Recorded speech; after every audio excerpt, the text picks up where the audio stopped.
वैदिकी अमृत ध्यान साधना प्रभात सत्संग में आप सभी साधक साधिकाओं का, उपासक उपासिकाओं का हार्दिक स्वागत है।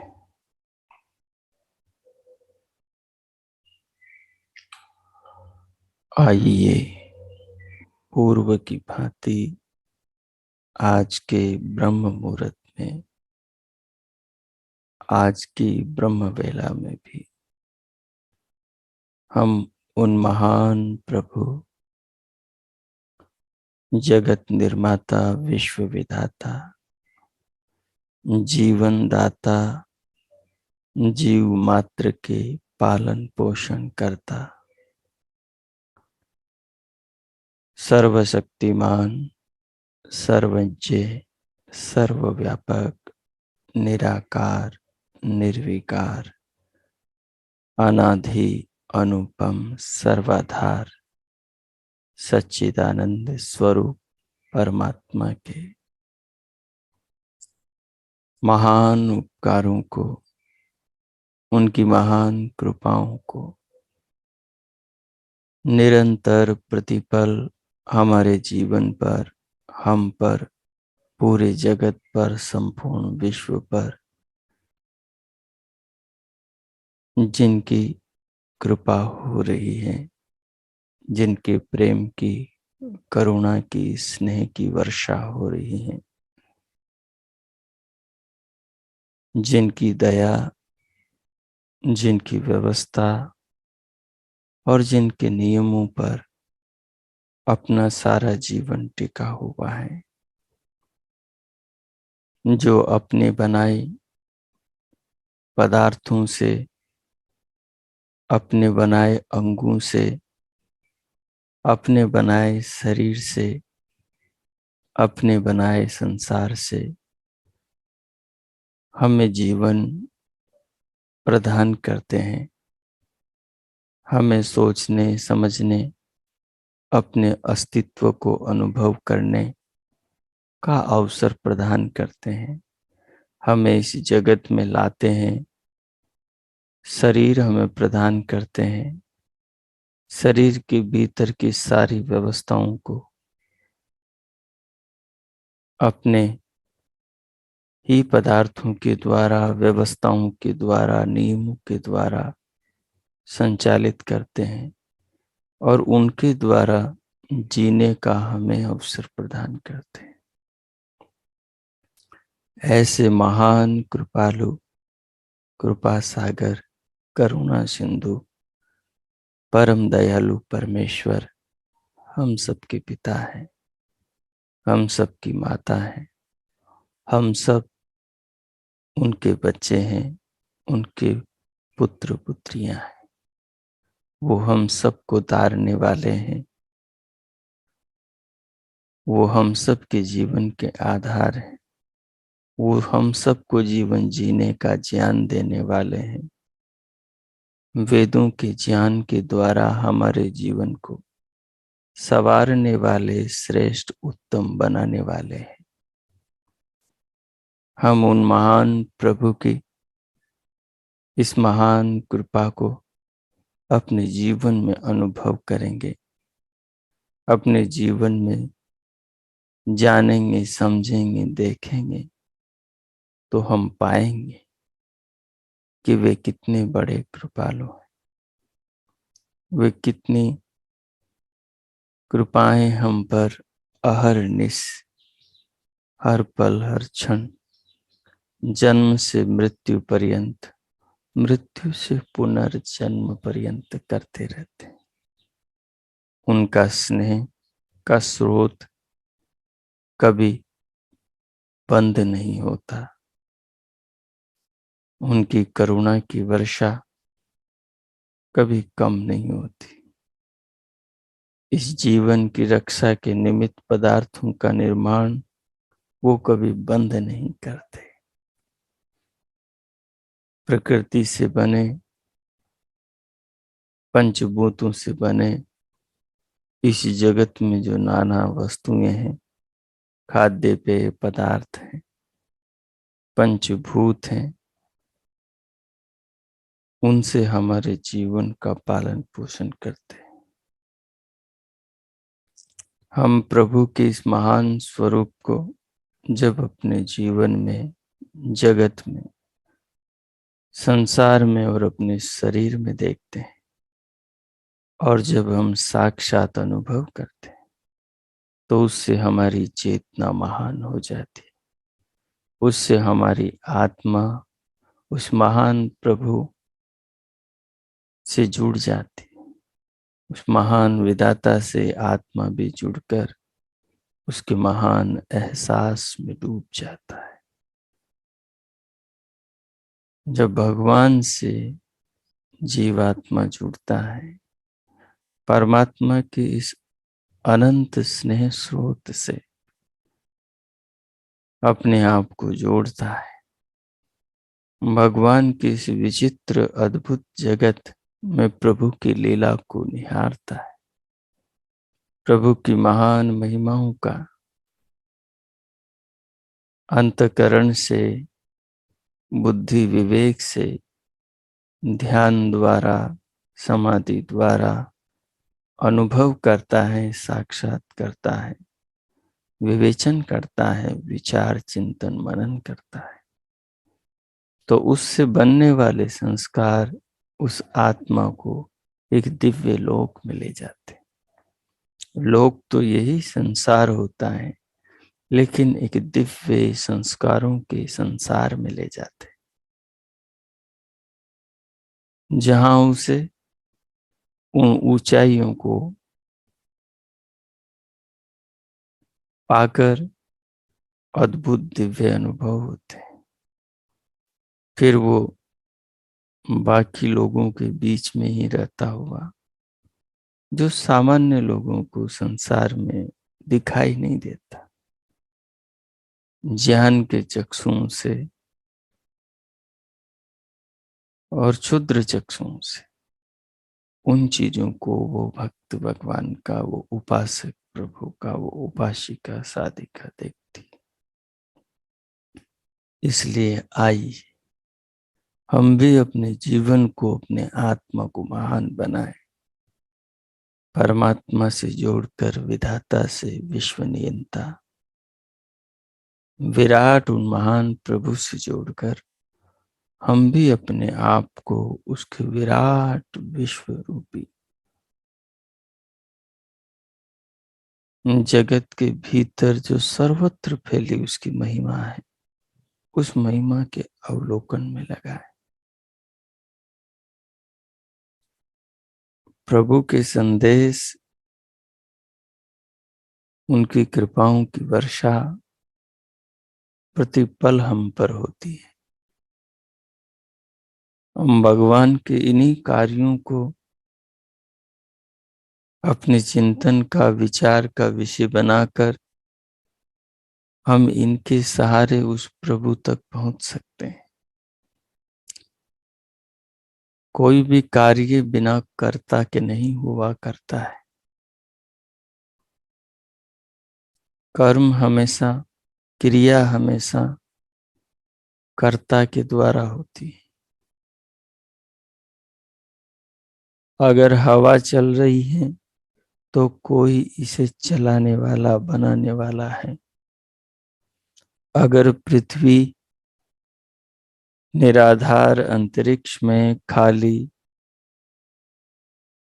आकाश में सूर्य के आकर्षण पर ही टिकी हुई है, जिसमें अनंत टनों पानी भरा है, बड़े बड़े समुद्र, सागर, हिंद महासागर, प्रशांत महासागर, ऐसे बड़े सागर हैं, बड़े बड़े पहाड़, बड़े बड़े पर्वत हैं, बड़ी दीप मालिकाएं,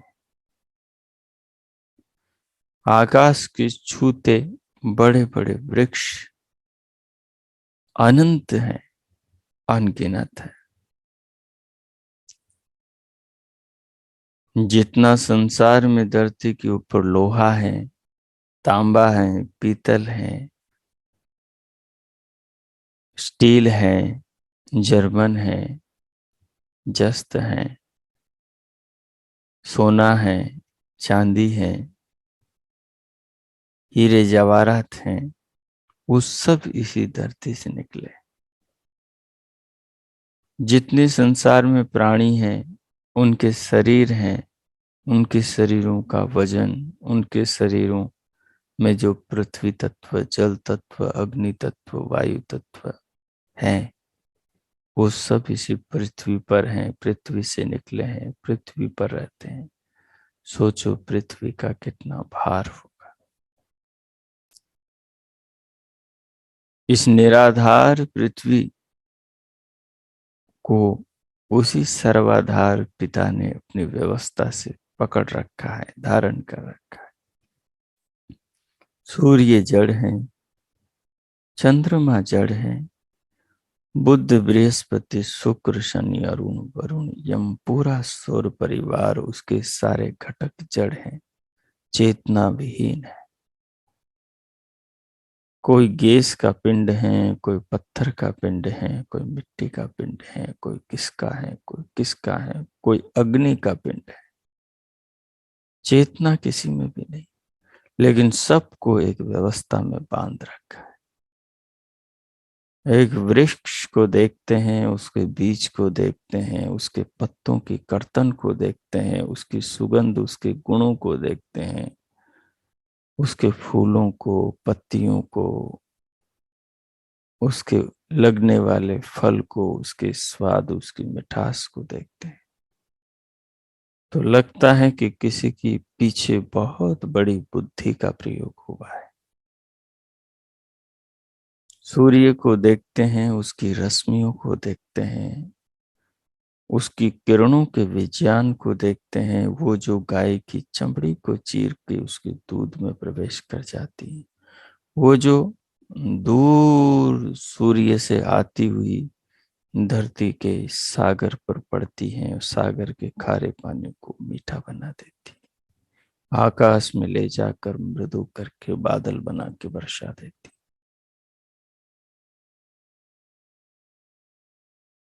ये सब अद्भुत कार्य हैं।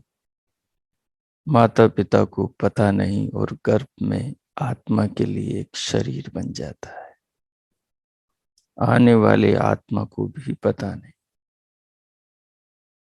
9 मास बाद जब गर्भ से बाहर आता है तो सबको आश्चर्य होता है कि एक आत्मा शरीर के साथ संसार में आई, लेकिन उसके शरीर का निर्माण किसी ने नहीं किया, उसी अज्ञात अदृश्यमान सत्ता परमात्मा ने किया। ये जो करिश्मे, ये जो महिमा है, ये जो आश्चर्यचकित करने वाली प्रभु की रचनाएं हैं, ये जो कार्य हैं, ये कार्य, ये कृतियां, ये निर्माण, इनके अंदर अद्भुत विचित्रता, ये बिना निर्माता के नहीं आ सकती। संसार में कोई मकान बिना बनाने वाले कारीगर के नहीं बनता। कोई यंत्र बिना आविष्कार करने वाले आविष्कारक या उस मैकेनिक के नहीं बनता। कोई किताब बिना लेखक के नहीं लिखती।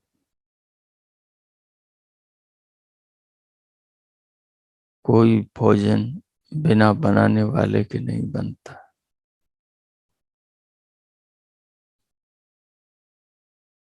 कोई ध्वनि बिना निकाले नहीं निकलती। कोई बांसुरी, कोई वीणा बिना बजाए नहीं बजती। सबके तार बुद्धिपूर्वक छूने पड़ते हैं।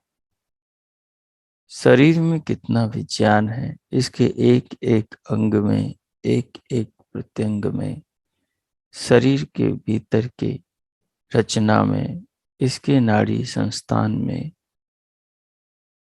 इसके मस्तिष्क में, खोपड़ी के भीतर की व्यवस्थाओं में, आंखों में, कान में, नाक में, जिह्वा में, चर्म त्वचा में, पंजों में, हथेलियों में, उंगलियों में, पोरों में, छाती में, वक्ष में, हृदय में, फेफड़ों में, फुसफुसों में, किडनी में, लीवर में, आमाशय में, जठराग्नि में, कितना विज्ञान है। गर्भाशय में। जब साधक भगवान की इन रचनाओं को, इन महिमाओं को, इन कार्यों को, इन कृतियों को, इन व्यवस्थाओं को डूब के विचारता है, तो वो प्रभु की महिमा के जगत में उतरता चला जाता है। उतरता चला जाता है। ज्यों ज्यों उतरता है त्यों त्यों प्रभु की महानता को पाकर वो भी संसार के क्षुद्र कार्यों को त्याग करके एक महान चिंतन से जुड़ जाता है। भगवान पावन है, पवित्र है, जगत के निर्माता, विधाता, सबके जीवन दाता है। वो भी भगवान का अनुसरण करने लगता है, पवित्र होने लगता है, नेक, श्रेष्ठ, उत्तम लोक कल्याण के कार्य करने लगता है, शास्त्रों के आदेशानुसार जीवन को जीने लगता है और अपने जीवन को महान बना देता है। लेकिन ये कब होता है? जब मनुष्य भगवान को, उनके कार्यों को, उनकी व्यवस्था, नियमों को जगत में और अपने जीवन, अपनी देह, अपने शरीर में देखता है। सारे तपस्वी, सारे योगी जन, सारे मुनि, सारी मुनिकाएं जो भी शरीर में उतरते हैं वही परमात्मा से जुड़ पाते हैं।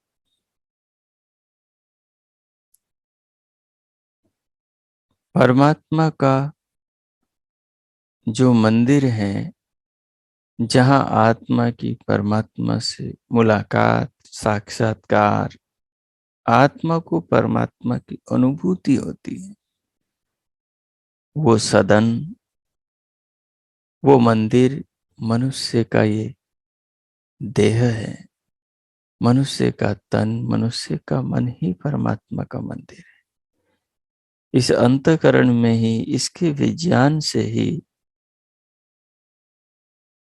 परमात्मा का बोध होता है, परमात्मा का ज्ञान होता है, परमात्मा का साक्षात्कार होता है।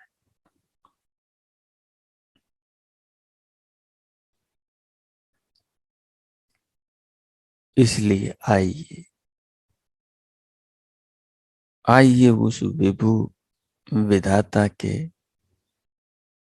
महान कार्यों की अद्भुत महिमा में अपनी आत्मा को डुबो दें, अपनी आत्मा को परमात्मा की रचनाओं के विज्ञान में, चिंतन में लगा दें और स्वयं इसका आनंद ले। स्वयं दृष्टा बनकर अपने आप को प्रभु चिंतन में लगा हुआ अनुभव करे। मनुष्य के जीवन के यही क्षण महान क्षण है। मनुष्य के जीवन के यही पल अद्भुत पल है। इनसे बढ़कर इस सृष्टि में मनुष्य के लिए और कोई महान वस्तु नहीं है और महान कोई उपलब्धि नहीं है। इसलिए आइए आइए प्रभु के शरीर को अनुभव कीजिए। देखो उस पिता ने हम बच्चों पर कितनी अनुकंपा करी। काश वो अपने माता पिता की तरह में दिखता होता तो हम भाग कर लिपट कर उसके गले से लग जाते और उसके प्रेम में इस प्रकार से विभोर होते कि उसमें शरीर सहित समा जाने का मन करता है, देह सहित उसमें डूब जाने का मन करता। लेकिन विधाता की व्यवस्था उससे भी अद्भुत विचित्र है। उसमें तो कठिनाई होती, लेकिन ध्यान का सरोवर ऐसा अद्भुत है,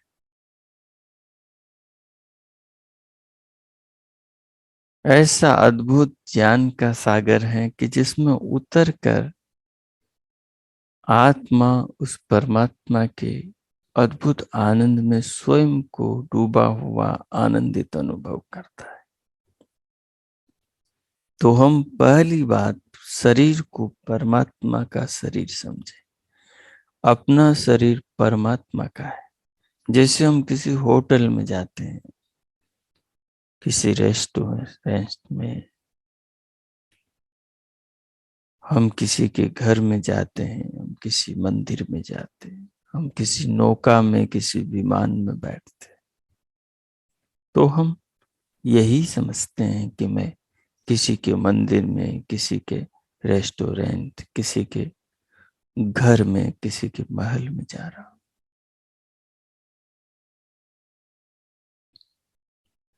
तो वैसे ही जब भगवान के भाव में उतरे, शरीर के अनुभव में उतरे, तो ये समझें कि मैं प्रभु के मंदिर में जा रहा हूं, जहां आत्मा की परमात्मा से मुलाकात होती। वो मंदिर अपनी देह है, अपना शरीर है।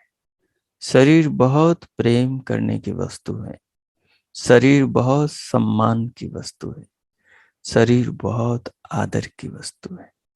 शरीर है तो संसार है, शरीर है तो आत्मा है, शरीर है तो परमात्मा है, शरीर है तो संबंध है, शरीर है तो अनुभव है, शरीर है तो समाधि और मुक्ति है, शरीर है तो मोक्ष का अमृत आनंद है। शरीर नहीं तो कुछ भी नहीं। शरीर अद्भुत वस्तु है। शरीर का सम्मान करें। ये प्रभु का मंदिर है। यही वो सेतु है जो आत्मा को परमात्मा से मिलाता है। यही वो माध्यम है जो साधक को साधना के द्वारा उसके साध्य से, जो भक्त को भक्ति के द्वारा उसके भगवान से मिलाता है, जो आत्मा को आत्मचिंतन परमात्म चिंतन द्वारा परमात्मा से मिलने का अवसर देता है। इस शरीर को इतने सम्मान के साथ अनुभव करें। जिस आसन में आप बैठे हैं, जिस आलती पालथी में आप बैठे हैं, उसको अनुभव करें।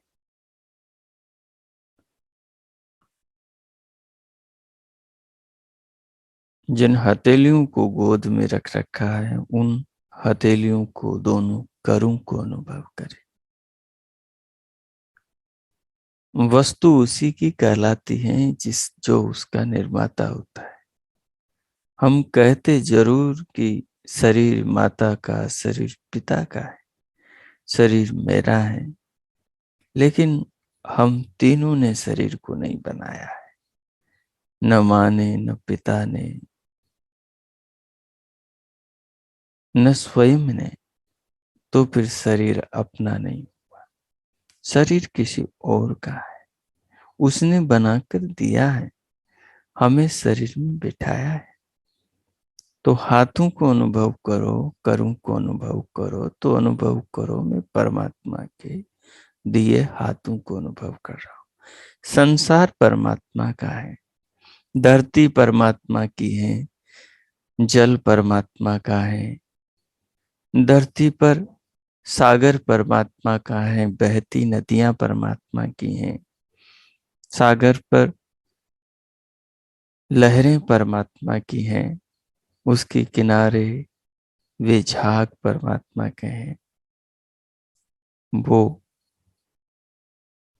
भोर की प्रभा परमात्मा की है, सूर्य की आभा परमात्मा की है, सूर्य की किरणें परमात्मा की है, सूर्य परमात्मा का है। उषा की ओस की बूंदें परमात्मा की है, वे लहराते पत्ते परमात्मा के हैं, उखिलते फूल परमात्मा के हैं, उनकी सुगंध परमात्मा की है, वे फल परमात्मा के, उनकी मिठास परमात्मा की है, वे तितलियों के शरीर रंग बिरंगे परमात्मा की हैं, वो कोयल की कूक परमात्मा की है, वो मयूर का नृत्य और उसके शरीर का श्रृंगार परमात्मा का है, वो नदियों के कल कल की मधुर ध्वनि परमात्मा की है, और वो झरनों की नाद परमात्मा की है। आकाश में पड़ता इंद्रधनुष परमात्मा का है, और वो शीतल चंद्रमा की चांदनी और चांद परमात्मा का है। पूरी धरती परमात्मा की है, धरती के सारे प्राणियों के शरीर परमात्मा के हैं, धरती के भीतर के सारे खनिज, सारे पदार्थ, लोहा चांदी तांबा पीतल सोना, सब मोती माणक के परमात्मा के हैं। सागर के भीतर के जीवों की शरीर देह परमात्मा के हैं। तो पूरी धरती, पूरा जल, पूरा अग्नि तत्व, पूरा वायु तत्व और पूरा आकाश सब परमात्मा का है। जब संसार परमात्मा का है, सूर्य परमात्मा का, सौर परिवार परमात्मा का, आकाश गंगाएं परमात्मा की हैं, शरीर अपना कैसे है? शरीर भी परमात्मा का है। जैसे हम ब्रह्मांड में रह रहे हैं, वैसे हम पिंड में रह रहे हैं। सबके पिंड ब्रह्मांड में है, सबके पिंड ब्रह्मांड में है। ये सबके पिंड ब्रह्मांड से ही, सबके शरीर संसार से ही, सबकी देह पंचभूतों से ही बनती है। पंचभूतों को परमात्मा बनाता है, सबके शरीर भी परमात्मा बनाता है। संसार को हम जैसे अनुभव कर रहे हैं, पेड़ों को, पत्तों को, फलों को, धरती को, जल को, आकाश को, अग्नि को, वायु को अनुभव कर रहे हैं, वैसे ही हम शरीर को अनुभव कर।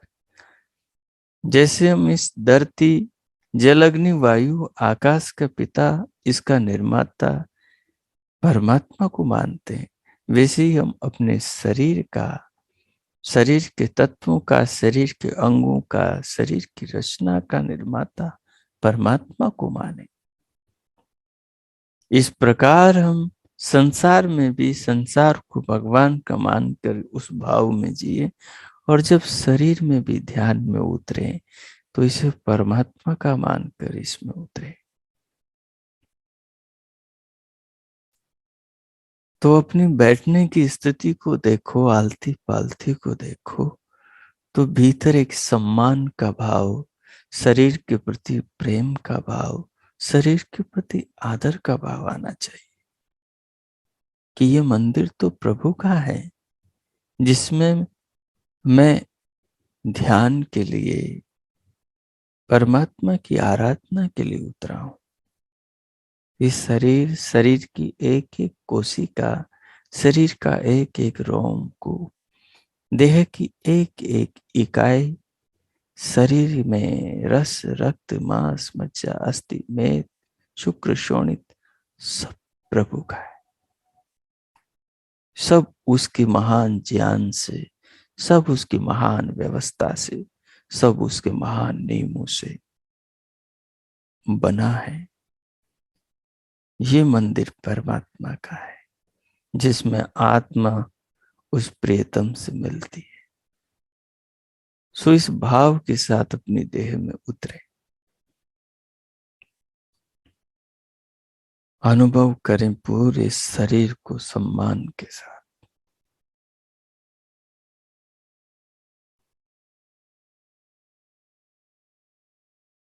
सिर से पांव तक, पांव से सिर तक, सिर के बालों से उंगलियों के नख तक।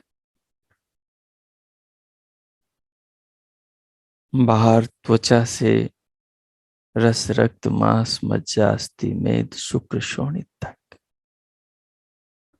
पूरी देह को, पूरे शरीर, पूरी काया को अनुभव कर। काया के भीतर की माया को, प्रभु की महिमा को अनुभव करें। बाहर से भीतर आने वाले श्वास को लंबा करें, गहरा करें, लयबद्ध करें और इसे धीरे धीरे अनुभव करें। ये श्वास जो अपने शरीर की जीवन की, जीवनी शक्ति की आधार है, ये प्राण प्राणी मात्र के प्राणों का ईंधन है, जो सबके नथुनों से भीतर जाकर उनके देहगत जीवन की रक्षा करता है। इसे अनुभव करें, बहुत सम्मान के साथ अनुभव करें। परमात्मा प्रभु दूर नहीं, वो तो निराकार है, जैसे आत्मा निराकार होता है। क्या गर्भ में रहता हुआ बच्चा अपनी मां को अनुभव करता है? क्या गर्भ में रहता हुआ बच्चा अपने पिता को अनुभव करता है? बच्चे को कोई बोध ही नहीं होता कि जिसके गर्भ में वो है वो उसकी मां है, जिसके गर्भ में वो, जिसके शरीर से उसका शरीर पैदा हुआ है, वो उसका पिता है। उस बच्चे को कुछ भी मालूम नहीं जब वो उसकी माता के गर्भ में होता है, जब उसके लिए शरीर परमात्मा बना रहा होता है। हम भी प्रकृति के परमात्मा के गर्भ में हैं।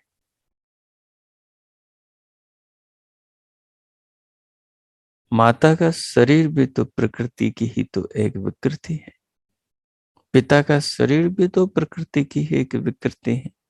ये सारा संसार भी तो प्रकृति की ही एक विकृति है। सारे संसार को प्रभु ने प्रकृति से ही तो बनाया है। सबके शरीर प्रभु ने प्रकृति से ही तो बनाए। तो बाहर भीतर जो भी कुछ है सब प्रकृति से बना है। बनाने वाला परमात्मा है, बनाने वाला परमात्मा है। हम सब शरीरों को अनुभव करते हैं। बच्चा गर्भ से बाहर आके माँ के शरीर को अनुभव करता है, माँ बच्चे के शरीर को अनुभव करती है। अगर बच्चे का शरीर न हो तो 9 मास में जब गर्भ से बाहर आत्मा आए, क्या माँ उसे देख सकेगी? क्या उसके स्पर्श से जो अपनी वो वेदना को भूल जाती हैं, प्रसव पीड़ा को विसार देती हैं, क्या ऐसा हो सकेगा? कभी नहीं हो सकेगा। अगर शरीर न हो तो फिर संसार भी नहीं है। शरीर ही माध्यम है। शरीर के द्वारा ही चेतना तक पहुंचा जाता है, उसे जाना और अनुभव किया जाता है। अनुभव खुद की चेतना को किया जाता है, दूसरे की चेतना को तो जाना जाता है। अपने मन इंद्रियों से, अंतःकरण से अनुभव अपनी चेतना आत्मा को किया जाता है। उसे अनुभव करके दूसरों के शरीरों में जो चेतना उनकी आत्मा है, उसे अपने शरीर की आत्मा के अनुभव से जाना समझा जाता है। वैसे ही ये विशाल विश्व जो परमात्मा का शरीर है, इसमें सर्वत्र कार्यरत परमात्मा चेतना को भी, विश्व चेतना को भी जाना जाता है। धीरे धीरे जब निर्मल हृदय से साधक साधिकाएं प्रभु का चिंतन मनन ध्यान साधना उपासना और समाधि के द्वार पहुंचते हैं, तो ये दुर्लभ अनुभव और ये समझ उन्हें प्राप्त होती है। फिर वो जीवन में परमात्मा के साथ ही प्रतिपल जीते हैं। फिर वो मृत्यु के भय से मुक्त होकर जीवन जीते हैं। फिर वो रोगों से मुक्त होकर जीवन जीते हैं। फिर वो तमाम विकारों से मुक्त होकर जीवन जीते हैं।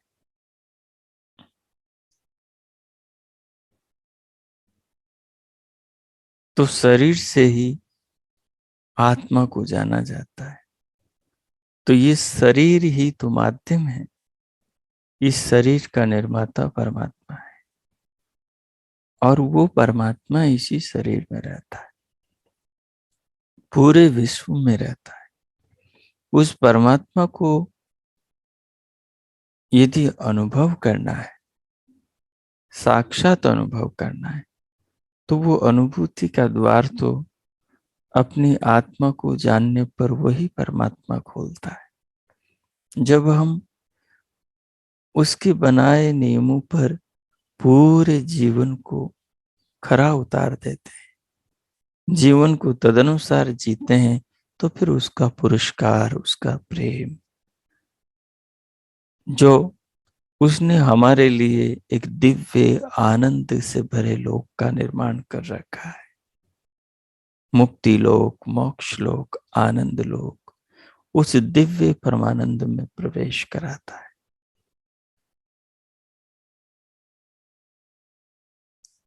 उस तक पहुंचने के लिए ये शरीर ही सहारा है, यही सेतु है।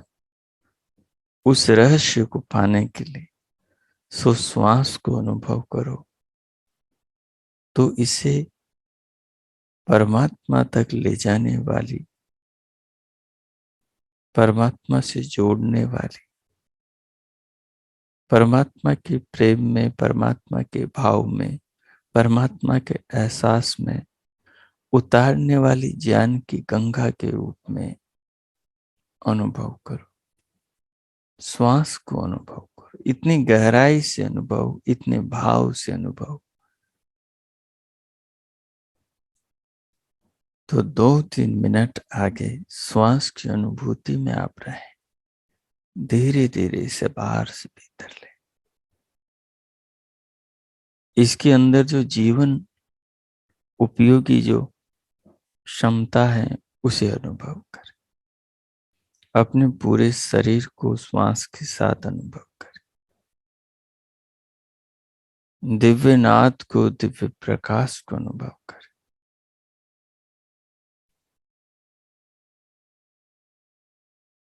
और फिर धीरे धीरे प्राणों को भीतर रोककर प्रभु के निज नाम ओम का मानसिक जप करें।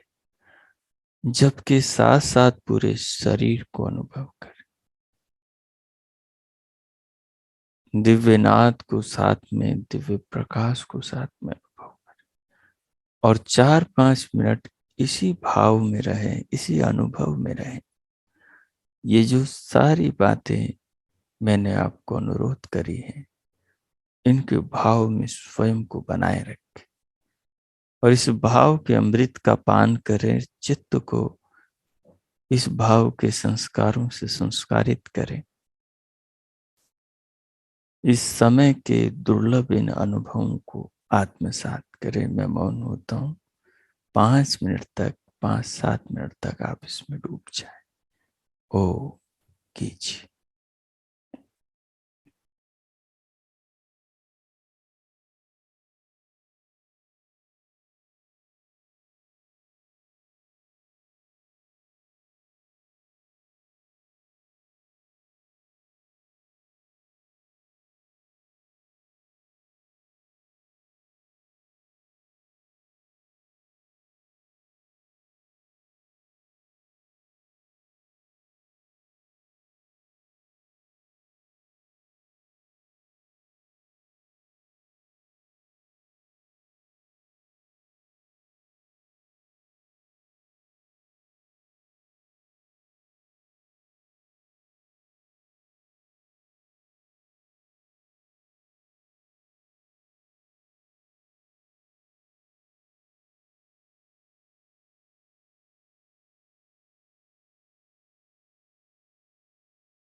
हो।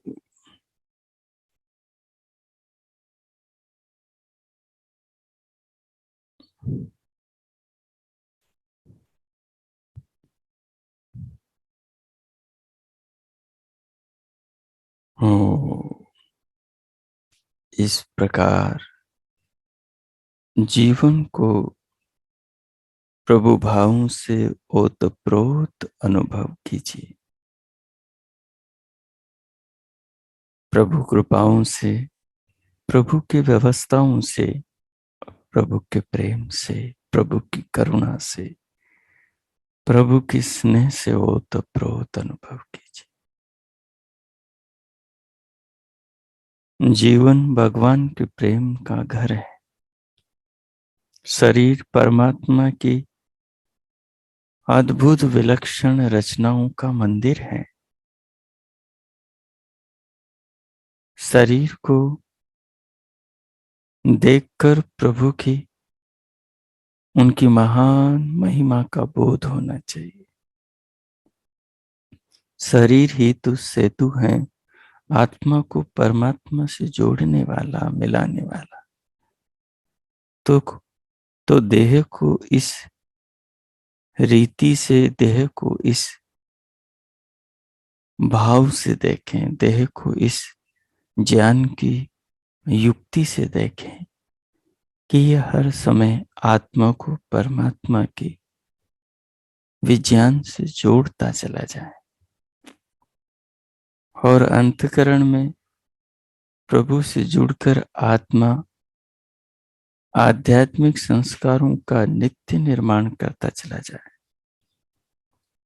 तो प्रभु भाव से ओतप्रोत स्वयं को देह युक्त अनुभव करते हुए अब भगवान के प्रति अपने हृदय के आदर सम्मान के कृतज्ञता के भावों का अर्पण कर, उनका धन्यवाद करें, उनको नमन करें। जीवन में जो भी कुछ है सब प्रभु का है। पूरा शरीर, शरीर से प्राप्त सब सामर्थ्य, सब साधन, सब कुछ। मैं मौन होता हूं। अब प्रभु का धन्यवाद करें। आप 1-2 मिनट प्रभु के भाव में डूब जाए और उनका धन्यवाद करें उन सब उपलब्धियों के लिए जो हमें प्राप्त है। ओम कीजिए।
ओ,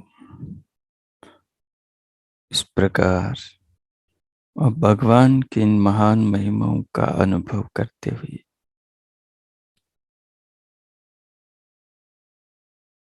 पूरे जीवन को प्रभु की कृपा स्वरूप अनुभव करते हुए और उनका धन्यवाद करते हुए, उनकी कृतज्ञता, उनके प्रति आदर सम्मान के भाव में स्वयं की आत्मा को, स्वयं को अनुभव करते हुए इस भाव के साथ अब हम शांति पाठ करेंगे। ओ, ओ,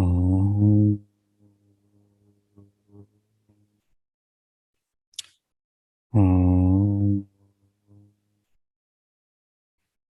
ओ,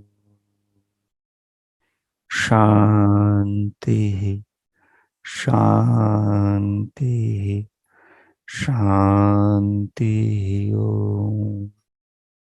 ओम।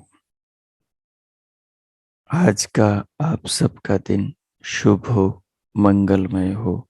प्रभु सबका मंगल करे। हम जीवन को परमात्मा से जोड़कर जिए और इस जीवन को सार्थक करें, सफल करें। सदा स्वयं को प्रभु आनंद में, सद्भावनाओं में जीते हुए अनुभव करें। पुनः बहुत बहुत शुभकामनाएं सबके लिए। इति ओम। इति ओम।